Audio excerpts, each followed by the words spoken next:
Hey you guys, today I'm going to be talking about, you gotta move kitty, don't want to sit on me.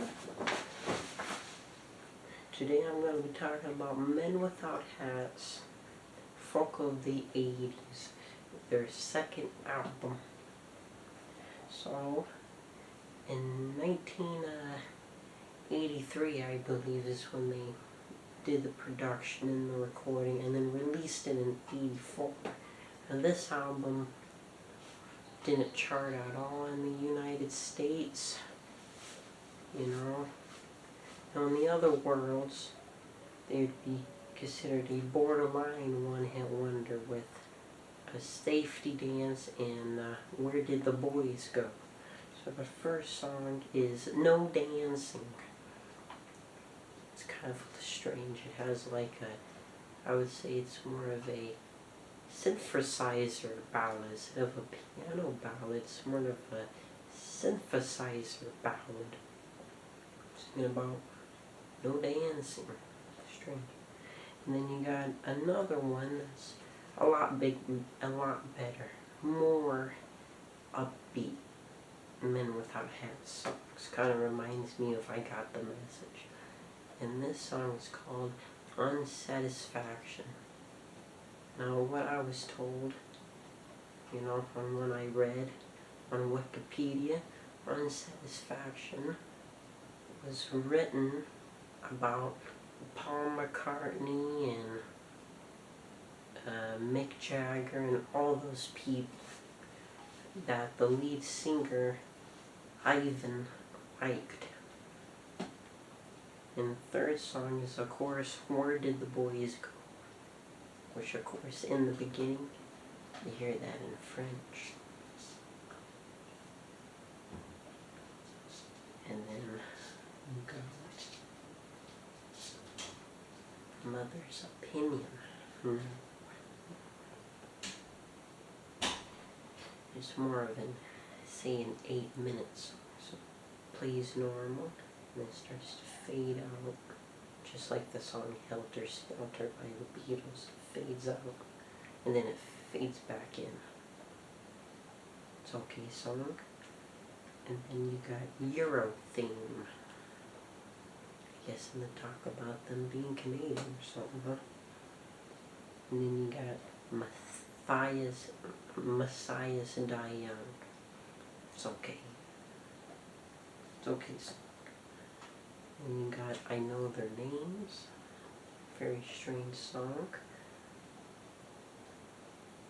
Crazy.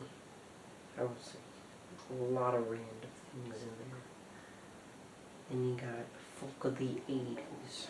The song that matches the album. Pretty good. Singing about you cut your beard, you'll be a hippie, or if you cut your hair, you'll be a hippie.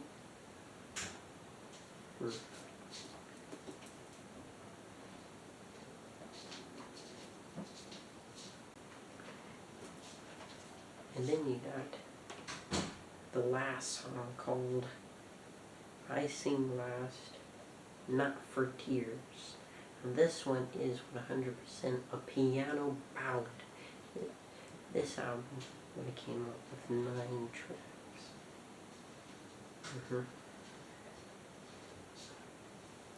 Anyways, the other song is Where Did the Boys Go? Extended version. Crazy stuff. Let me show you the pictures here.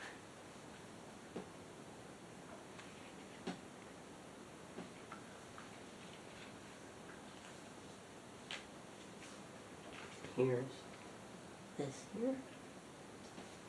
Here's the CD.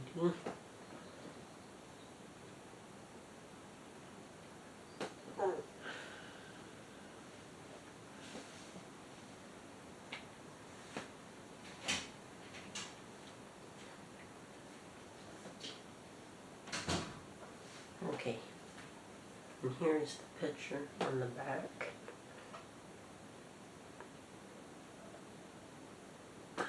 This was remastered in 2010 in Canada, and you can only buy it in Canada until Amazon started becoming real popular. Now you can buy this album from Canadian sellers. This album and their debut album, Rhythm of Youth, was never remastered for the American public because, you know, the only songs we knew them for was Safety Dance and Pop Goes the World. So they're borderline one-hit wonder, while other countries know them for mostly Safety Dance and Where Did the Boys Go mainly. So this album, they also had an EP back in 1981. They had two EPs. The first EP has the same name as this, which is called Folk of the 80s. It came out in 1979. That album would be really hard to find. You gotta go on Discogs or eBay and pray that on Discogs you don't get scammed by a Canadian seller that swears it's in better shape but don't sell you anything.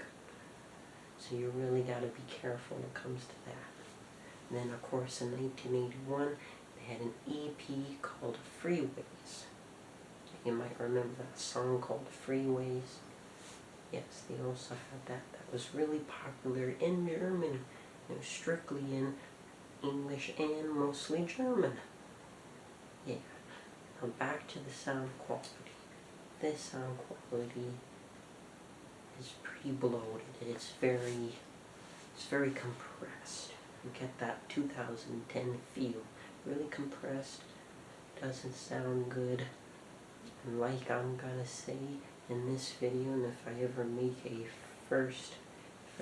talk about the first album, I recommend to get a German pressing or an original US 1987 reissue when they reissued both their albums on one CD.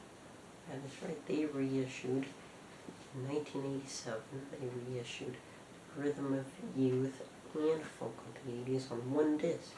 So two albums on one CD. Not on a separate disc, just one disc, because how short these albums are.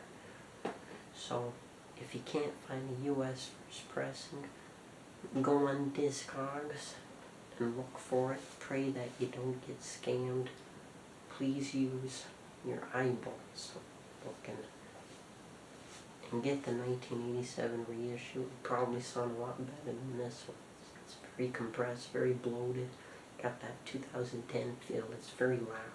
So loud you can barely hear anything but the kick drum of the programmed drum machine. That's it. You know? If they ever do remaster it, I hope they do it a lot